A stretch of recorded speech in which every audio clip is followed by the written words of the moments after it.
Assalamualaikum warahmatullahi wabarakatuh. Perkenalkan, nama saya Sylvia Desri Puspita Hadianti. Di sini saya akan menjelaskan tentang bagaimana pembatasan cairan pada pasien gagal ginjal kronis yang menjalani terapi hemodialisa. Kebutuhan asupan cairan antara pasien hemodialisa dan orang normal tentu berbeda. Pasien hemodialisa harus melakukan pembatasan cairan.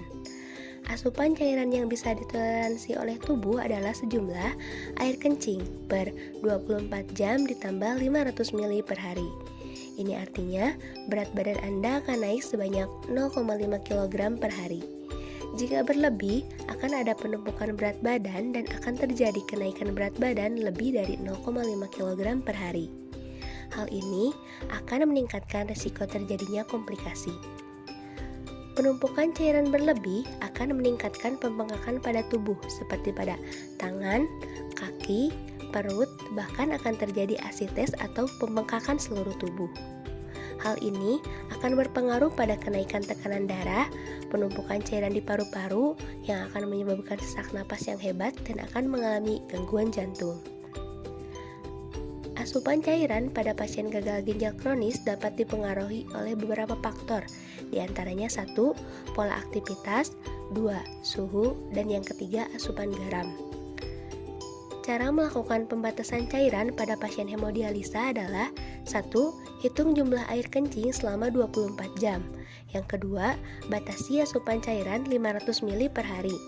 Yang ketiga, jika Anda masih mengeluarkan urin, maka jumlah cairannya adalah jumlah urin selama 24 jam ditambah 500 ml. Yang keempat, batasi asupan jumlah garam dapur sebanyak 5-6 gram per hari atau setara dengan 1 sendok teh saja. Yang kelima, penting mengatur aktivitas Anda sehari-hari, di mana untuk mengurangi kelelahan yang akan meningkatkan rasa haus. Yang keenam, batasi asupan buah-buahan dan sayur-sayuran yang mengandung air. Yang ketujuh, lakukan penimbangan berat badan setiap hari agar terkontrol kenaikan berat badan setiap harinya. Yang kedelapan, batasi makanan dan minuman yang mengandung garam seperti aneka roti, kue, crackers, biskuit, makanan dan minuman yang mengandung pengawet, makanan dalam kemasan, makanan dalam kaleng, dan makanan siap saji. Yang kesembilan, kontrol juga asupan gula, karena yang akan meningkat dalam darah akan terjadi peningkatan rasa haus.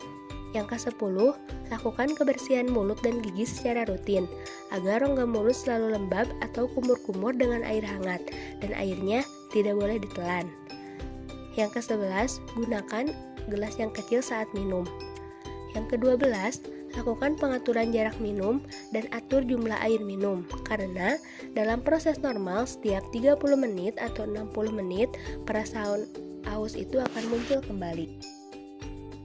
Ada 3 tahap untuk mengatur jumlah air minum. Yang pertama, dari pagi sampai siang, dari jam 6 sampai jam 12, sebanyak 240 ml selama 6 jam, artinya 40 ml setiap jam.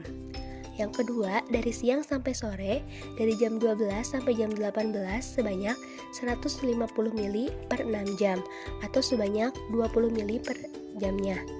Yang ketiga, dari malam sampai pagi, dari jam 18 sampai jam 6 sebanyak 110 ml per 12 jam atau sebanyak 9 ml per jam.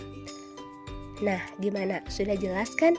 Ayo kita mulai mengatur pola asupan cairan agar tidak terjadi kenaikan berat badan lebih dari 0,5 kg per harinya, agar kualitas hidup Anda lebih baik lagi. Tetap semangat dan salam sehat. Wassalamualaikum warahmatullahi wabarakatuh.